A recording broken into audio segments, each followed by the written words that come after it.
Сәлеметсіздер ме? Каналыма қош келдіңіздер. Бүгін сіздерге логикалық ойын түрін көрсететін боламын. Лайк басып, каналға тіркеліп, қоңыраушаны басып, бізбен бірге болыңыздар. Алда неше түрлі қызықты ойындарды бірге ойнайтын боламыз.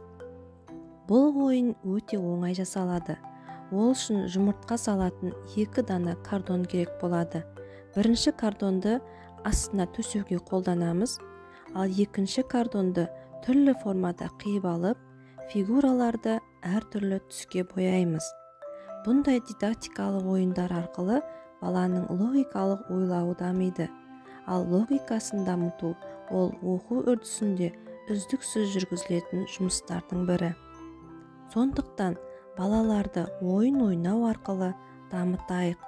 Келесі ойындарда кездескенше сау болыңыздар.